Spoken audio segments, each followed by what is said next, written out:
Hey there, change makers. Today's tarot card reading is what does your higher self want you to know? So go ahead and take a deep breath, tap into your intuition, and go ahead and choose your pile. This is pile 1, pile 2, pile 3.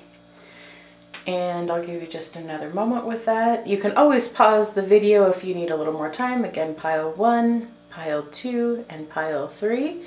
We'll go ahead and get into the reading.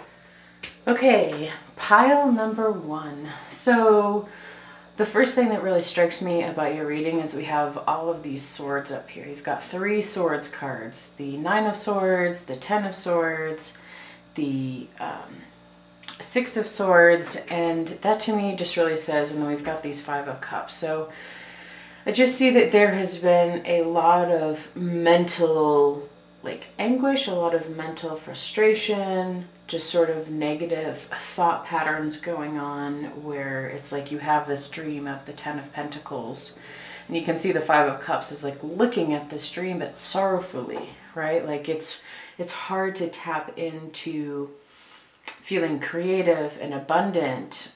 You could be feeling like you've really wanted a family life and you're mourning the loss of that. You know, you have this woman looking at this mom and her mom and a baby and this sort of happy moment.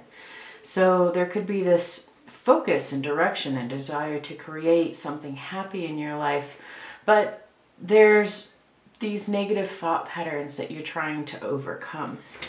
Now down in your Moonology cards, I just want to note that there are some elements here. So we have Yemoja, the goddess of all that flows, and she is this goddess coming out of the water. And then we have New Moon in Aquarius over here on this other side, and she's pouring out water. So there's this watery, creative, flowy energy. So that tells me this is like tapping into your feelings of being an empowered creator. And the Moonology card, the New Moon in Aquarius, is saying bring love into this into this situation and take time to breathe out. And that really tells me that really to overcome the negative thought patterns that you're experiencing, you need to be graceful with yourself. You need to bring love into the situation and really just surrender to the watery flow of life. Sometimes life requires a lot of charging ahead and doing things, but this is really a request from your emotions and your feeling and your intuition to allow things to flow instead of getting stuck up here in the mind and having it's like your mind is feeding yourself negative stories, and those negative stories are turning into negative emotions, and those negative emotions are blocking you from being tapped into your creative power, into your really the divine feminine energy and your intuition that is trying to flow through you. In so many of these cards, there's this very squiggly, watery flow to it. While we have the sharpness of the swords, we have a lot of blues, a lot of purples, a lot of this sort of more ethereal, like oceany night sky feeling about it. And even your cards sort of have like this color theme, which is a lot of purples and a lot of blues. Now over here in your angel card, you have Archangel Gabriel, and it's saying you have an important life purpose involving communication in the arts. Please don't allow insecurities to hold you back. I will help. And I think that that really ties into, and even Archangel Gabriel's looking over at this disseminating moon, which is saying take time to breathe out. So take time to just be in who you are. Take time to just breathe out, breathe through all those really big feelings. And if you find yourself going into cycles of really negative thinking, that is your cue that you are too in your head and that you are causing yourself to create negative emotions in your bodies. We can get addicted to having negative feelings. Our bodies get addicted to certain chemical, emotional reactions. So check into that a little bit more and understand how your hormones affect you, understand how cortisol affects you.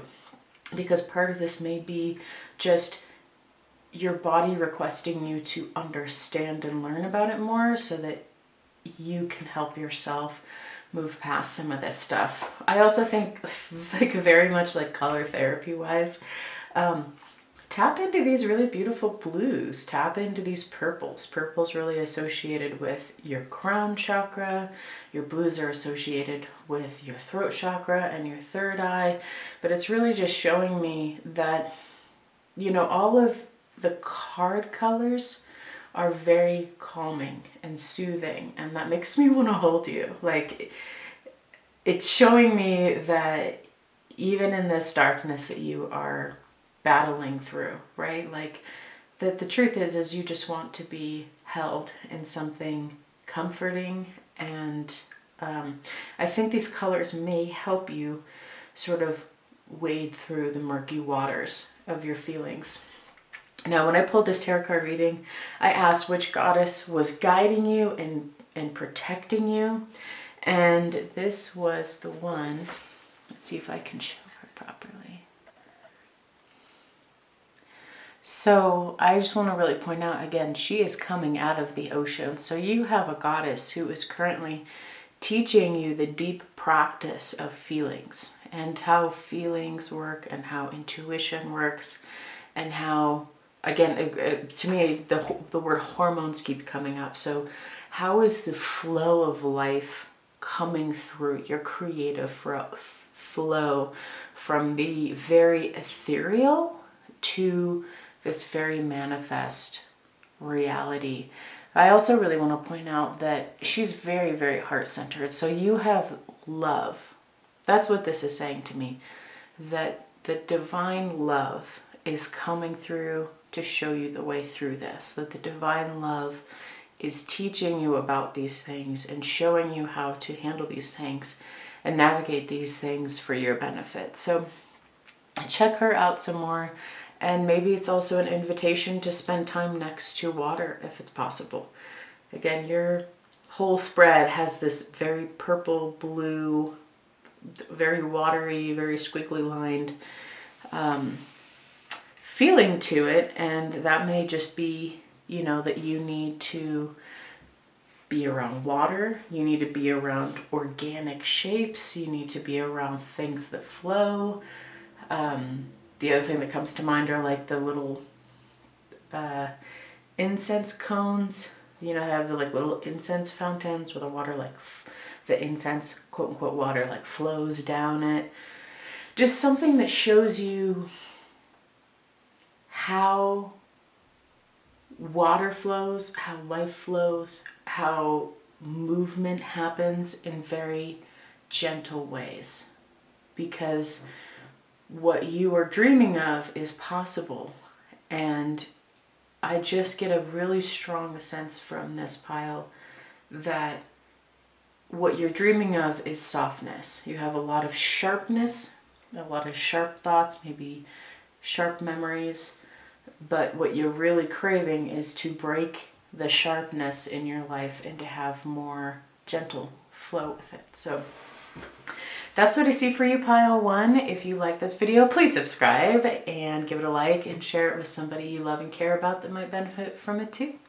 And until next time, I hope you have a beautiful and blessed day. Okay, pile number 2.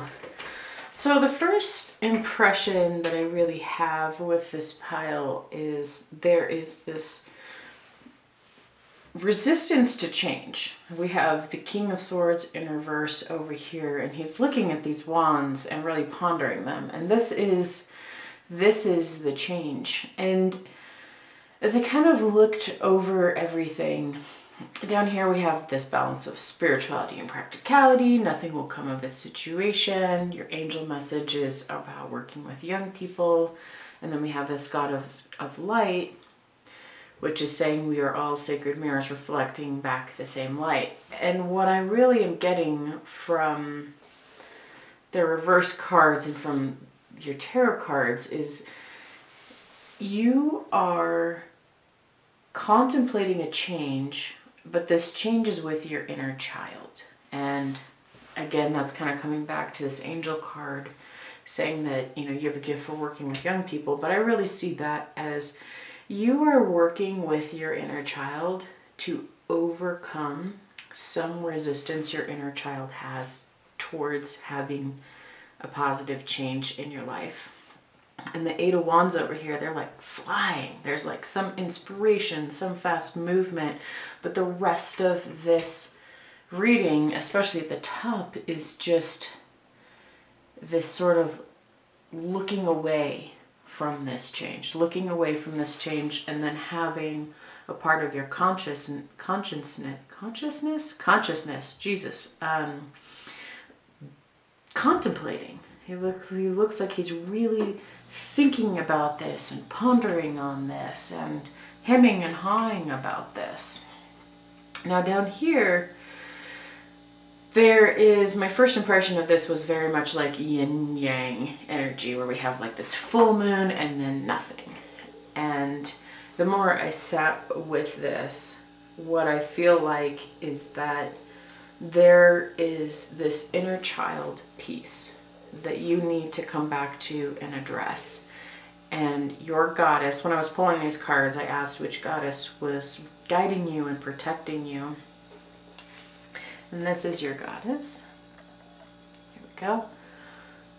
And she's bringing this light. But there's also this concept of being a mirror.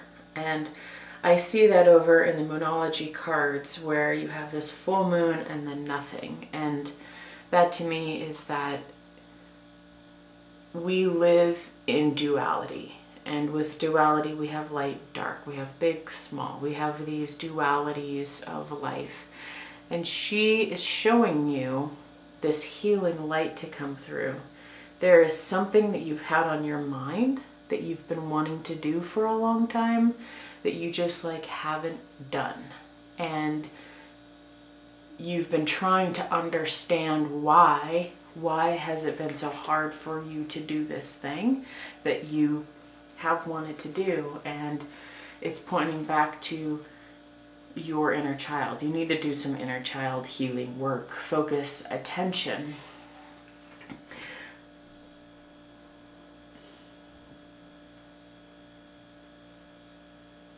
A lot of the tarot card readings as well have, it's like you are trying to pull all of your attention away from fully engaging with the inner child and what it's trying to show you and what life itself is trying to show you about living in duality, living with light and dark, living with action and non-action. And even though you have inspiration to move forward, it's really never going to go anywhere. It's not going to go anywhere. The thing that you're thinking about isn't going to go anywhere. But that's okay. Like, there is a point for it to not be doing that, and that point is that something is being mirrored back to you. Like, your external reality is mirroring what is in your internal reality. You want the full moon, but inside you have a lot of space. There isn't a full moon. So I think it's a good opportunity to really think about not only what it is that you want, but to step back to a 30,000 foot view and say, you know, what is the journey of this experience teaching me? And if I were a third party looking in on my thoughts, my feelings, my behaviors, my inner child, if I was just an outside person talking to the inner child self of me, what would they be seeing and hearing, and having a full step back from being attached to the story, just so that you can have some clarity as to what your inner child actually needs. You are also being invited to accept your divine nature. And I think that there is this element of healing with that, where when you have that 30,000 foot view and you can look onto your inner child and look onto the situation with compassion and grace and with the unconditional love that we all crave so desperately, right? That you are going to gain a deeper insight than what really the cards are showing me. Like I can't see what your deeper insight is, but I do know that you're ignoring your inner child. You're ignoring a very important part, even though a part of your consciousness is very heavily focused on this inspiration, on this idea, on this movement in your life. It's like you're putting all of your focus on the thought process of it, but none of your focus on the actual work that needs to go into it. So I think that 30,000 foot view would help you, look at the situation through the eyes of the divine. If you were a divine mother, if you were the most loving being in all of creation, looking into this situation, what is the truth? What is the truth of what is going on for you? I think that is a huge question, right? So take some time to contemplate that, because you are being shown something again about duality, about your inner child, and about how you are, it's like you're just turned away from your intuition, your inner child, your softness. But also there's a big opportunity in that. Like I said, if you follow that from what is the divine really seeing in this situation, the most loving being you could ever see, you're going to get some really, really cool insights. So I am so excited for you about that, because I actually think this is a really cool reading and really huge.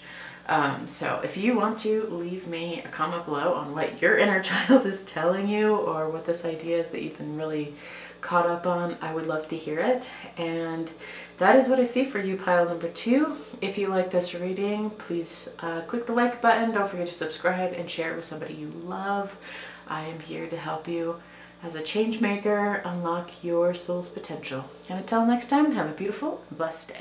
All right, pile number 3. You are my butt-kicking pile. Holy cramoly. So first, I just want to say the first sort of energy that steps out to me are the colors of this spread.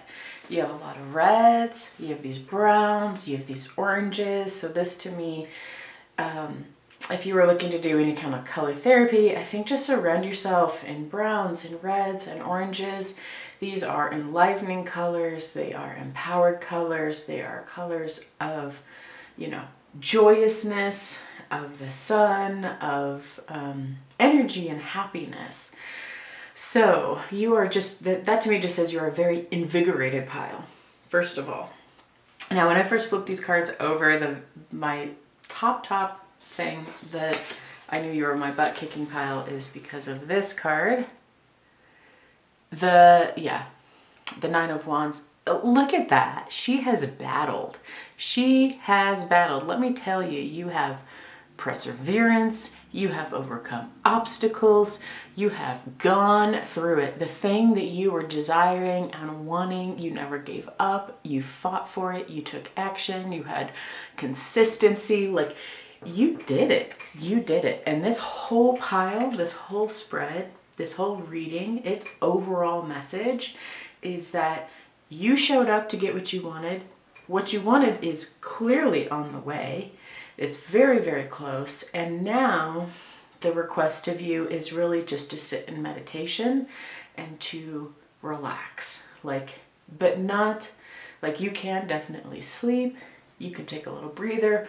But really, sometimes when we go into meditation versus taking a nap, we are consciously sitting with silence, and everything in creation comes out of the silence. If you sit in meditation long enough and you tap into that space of nothingness, the space of nothingness is also the space of infinite potential. And I can tell you, as a long-time meditator, sometimes the most rejuvenating space you will ever be in is sitting in meditation, because it's like it's like it gives your body a certain kind of deep rest that it needs. It gives your mind a certain kind of deep rest it needs. And it's really, really awesome. So let's go ahead and dive into the particular cards here. Up here we have the Nine of Wands, the Emperor, the Four of Cups, the Six of Wands, and the Four of Swords. So we've got a lot of cards, and even down here in your angel card, take time out. You've been so busy taking care of everyone else's needs, now it's time to take care of yourself. These are all like your meditation requests. That's like your higher self is like, hey, I would like to connect with you in meditation, but you have been working really hard and you have earned rest. You have earned deep rest. So come and sit on my lap, let me hold you in my arms, and let me give you the real deep rejuvenation that you need. Ultimately, we can see in the Emperor card that your success is on the way and you are going to be known for it. Like you are walking up the path. Everything is really, really within reach. And your Moonology cards, again, conclusion within reach, and Full Moon and Leo, don't let pride get in the way. You have 2 full moon cards and they're orange yellow. How cool is that? How cool is that? And you have the Emperor, you have this triangle of full yellow, that full brightness of the sun, of the fulfillment of your desires. When I saw the full moon in Leo too, I was thinking, you know, this is really you just owning your power, stepping into that empowered space, allowing your soul to come through, allowing yourself to shine and radiate. And the message, don't let the pride get in your way. That to me is really saying, like, sometimes when we're at the very, very top of the stairs, when we are ready to walk through the door to our manifestation, when we are getting on stage and grabbing the mic, there is this little piece of ourselves that is uncomfortable and scared of the change, and that is our ego. And it is asking you to not self-sabotage. When you hit that small moment, that little itty bitty hesitation, that bit that says, you know what, this is going to be uncomfortable, I'm scared, I don't know if I can do it, that inhale right before you exhale, it's just requesting that you be really cognizant. And remember, you are a badass warrior. You are a badass warrior, and you have come so far. So don't hurt yourself at the very end of that. Don't self-sabotage at the very end of that. Finish walking through the door. Finish grabbing the mic on your stage and sharing your voice and sharing your message. Finish getting out there. Your meditation practice will help you with that. It will help you feel more grounded, more energized, more like you have boundaries, more able to catch it. It will strengthen your consciousness, right? So this is just a little message on the self-sabotage. It's actually not that big of a deal because you're already going to kick its butt when it comes up. But it is a good reminder. It's a good reminder to have that there. Now, I asked which goddess was going to be taking care of you and guiding you and protecting you, and you have Lakshmi. You are literally walking through the doors of your abundance. This stage, like, that you've been wanting to get on, that you've been wanting to share your voice on, you're going on there, and it is going to pay you in returns of abundance in a lot of different ways. In monetary ways, in maybe you are getting gifts, maybe you're getting opportunities to go on trips, maybe you are getting new, work opportunities, you are getting more exposure opportunities. Like, this is just going to give you abundance in all. Maybe you're getting more love, having an abundance of love, knowledge, all of that kind of good stuff. So that is well on its way to you. I am so excited for you all that what you want is to come to you, so you can rest easy in your meditation and keep on keeping on. This is what I see for you, pile number 3. If you like this reading, please don't forget to click the like button, leave me a comment, subscribe, and share this with somebody that you love. I am here to help change makers unlock their soul's potential, and these are the card readings to help you get there. All right, until next time, I hope you have a beautiful, blessed day.